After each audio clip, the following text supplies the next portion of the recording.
Hi everyone, and welcome back to the Hardstock Warrior main nerd.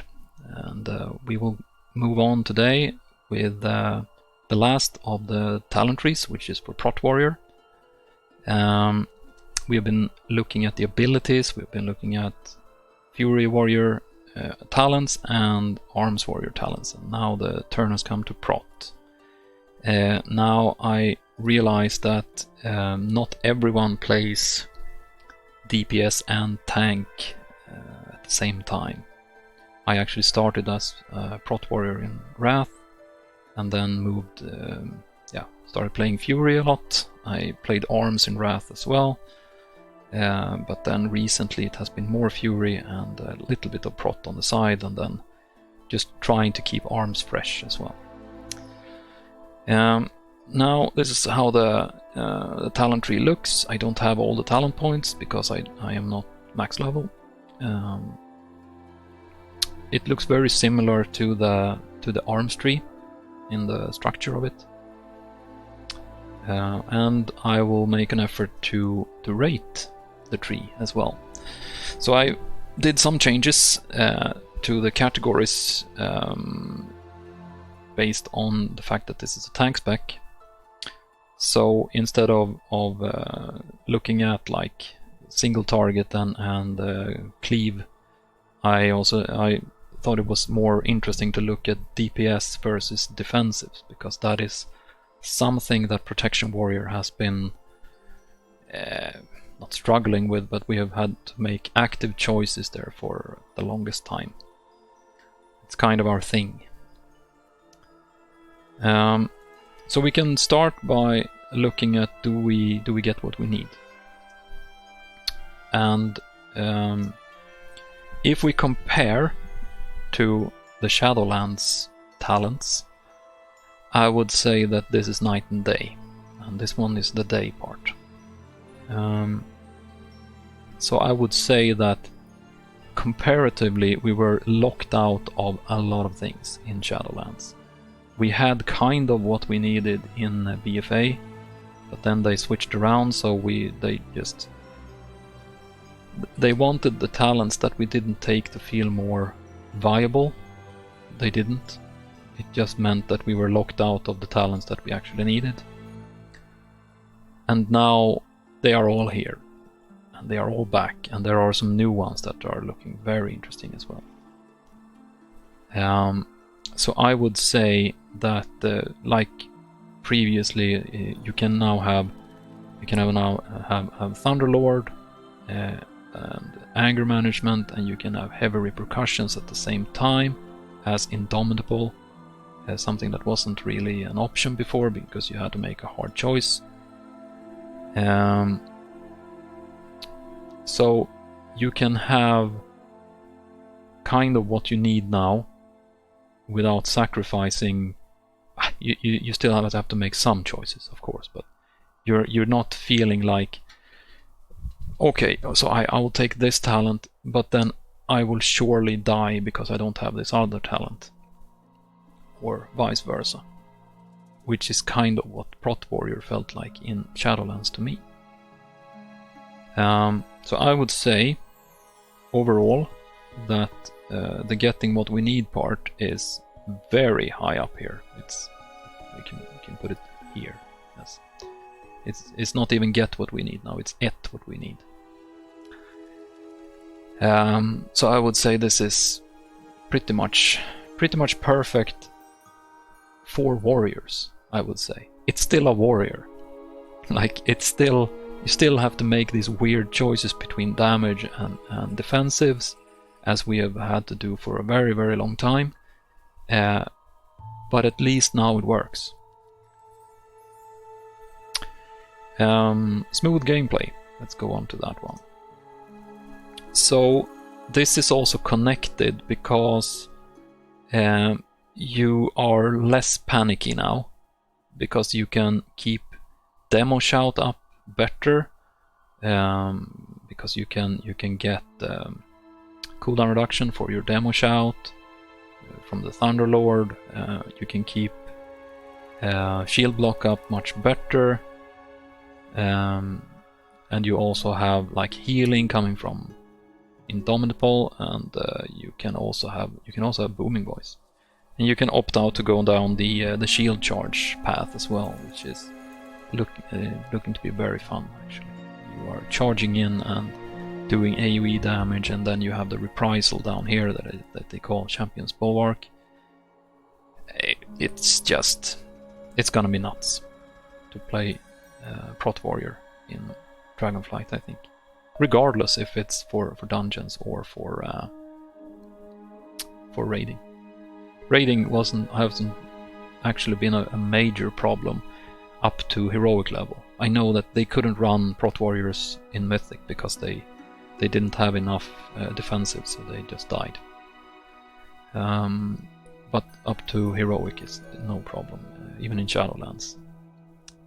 So the big issue has been in dungeons and high-level dungeons, where we have a lot more help now, I would say. What were we talking about? Smooth gameplay, yes. So I would say that all of these things combined make you less panicky about your defensives. You can keep them up in a better way, so then that you actually have a better overview of the battlefield, and that you can also, in a better way, let's say, do damage, or you can use your Ravager.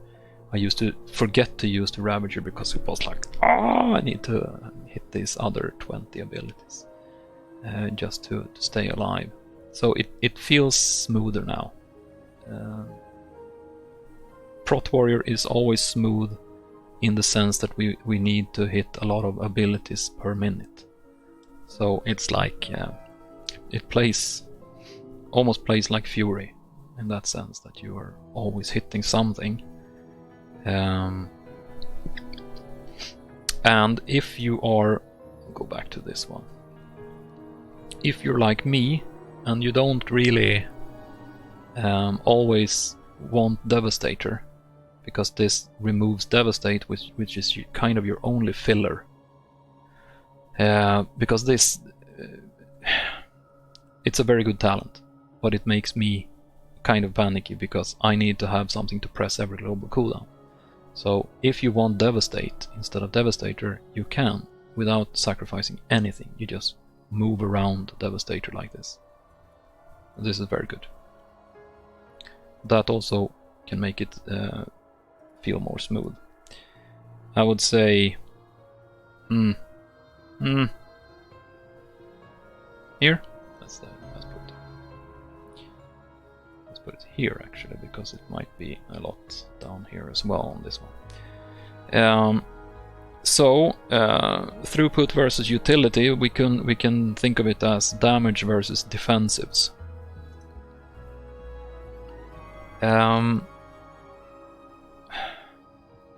So it is a Prot Warrior. So we need to make hard choices when we play, and we actually need to make hard choices also when we do the talent loadout.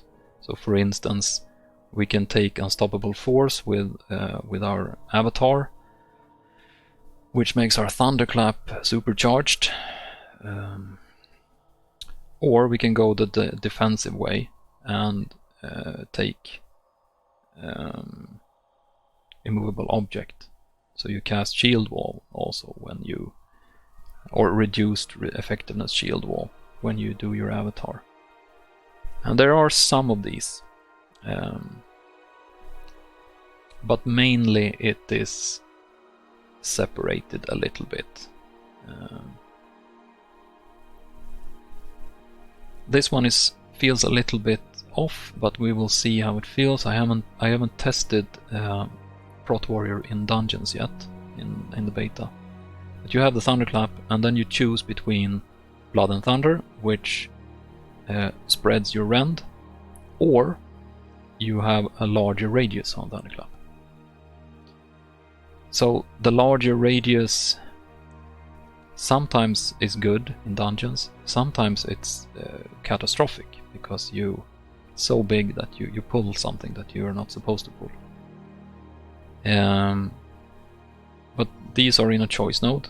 It feels kind of odd, but okay. I would say it's all right. You have throughput, like here, where revenge is buffed. You can also buff revenge even more and your thunderclap even more. So this would be more AoE, and this would buff your single target, because this is sudden death. This is for your execute. And then right next to it you have lowering the cooldown of Demo Shout, which is purely, well, not actually purely defensive, because if you combine it with the talent, that makes you hit harder on the mobs that you have demoralized. This one, Booming Voice.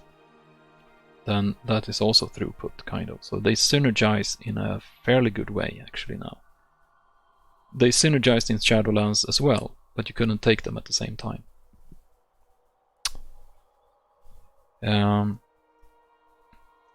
So I would say throughput versus utility.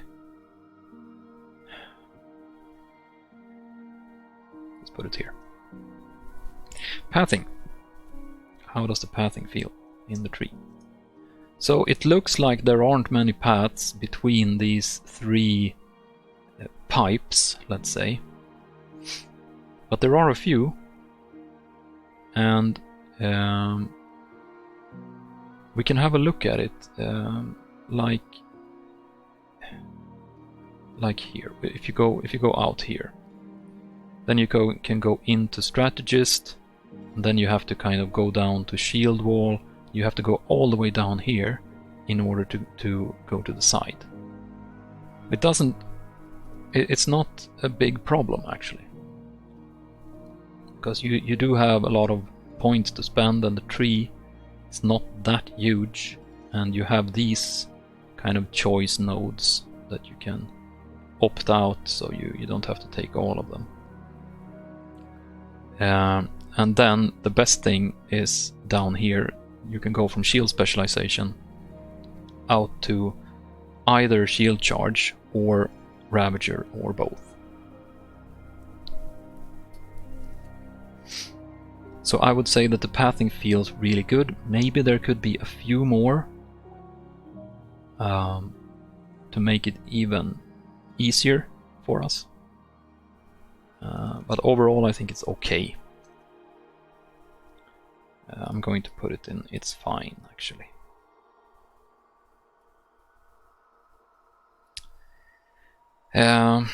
So we're going into the bloats. Do we have too many abilities? DPS abilities. We have a Shield Slam, we have Revenge, we have Thunderclap. We also have Rend now, which is something that we haven't had before, or it was a long time ago since the last time. We have Ravager, we have Avatar. We probably have at least one of these, maybe two. And Spear of Bastion and Shockwave can be seen as utility, while Thunderous Roar is pretty much only damage. But that's not a bad thing. But here you can make the choice. The problem is that you might get a little bit many abilities in general. The short rotation will be roughly the same as before, except that you now also have Rend to weave in. I don't think you will use Whirlwind much. So there are still some dead abilities that you don't have to use, but the cooldowns still are. There are many of them. So you would probably be benefited by focusing in on some of them. But sometimes, I mean, in a dungeon run, maybe you need both Spear of Bastion and Shockwave. Or you need Spear of Bastion and Ravager, let's say, they are very similar. So you run in on a pack, you do Ravager, and you save your Spear of Bastion. Next pack you do Spear of Bastion, and then on the third pack your Ravager is up again. So in that sense it will not feel, I think, very bloated, because the cooldowns are fairly long and you can opt out on when to use them. You need to make choices all the time. I would say that it's in the it's fine category. There, perfect. Defensive ability bloat. What can we say about that? Well, trying to think if there is anything new. Yeah, this one. Spell block. This is new. You're able to block spells for 20 seconds on a 1.5 minute cooldown. So your block also extend to magic damage, I suppose. Or cast spells.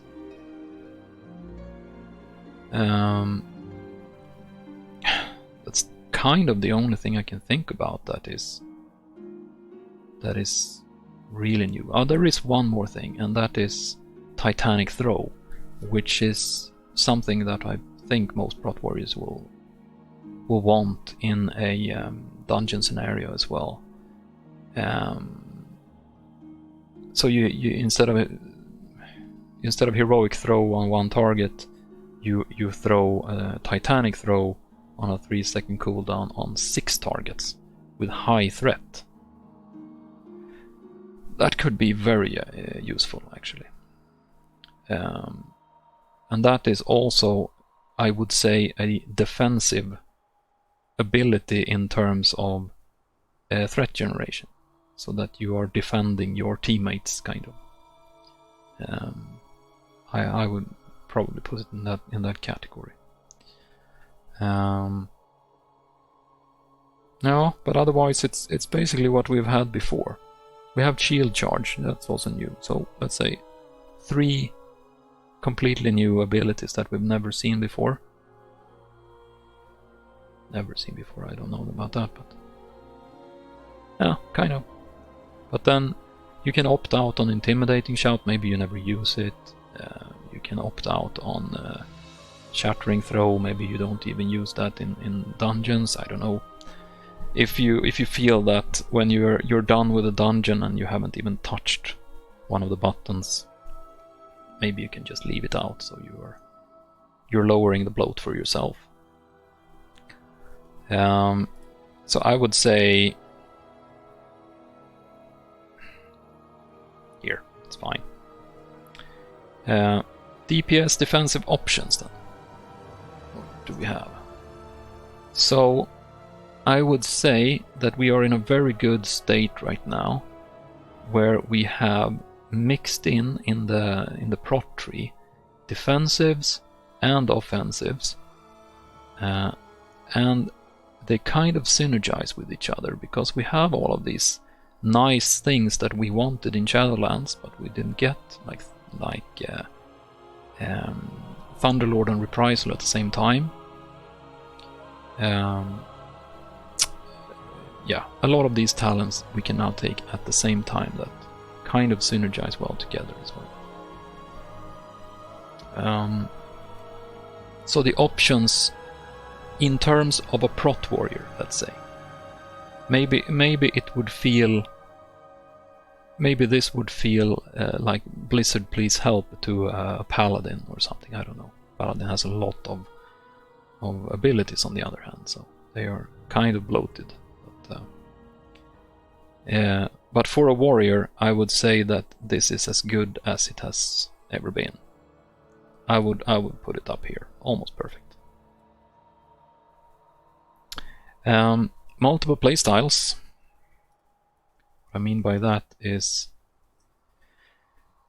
can we do the same task but with different loadouts, different ways of doing that, different ways of playing? So when you play a tank, let's say in dungeons,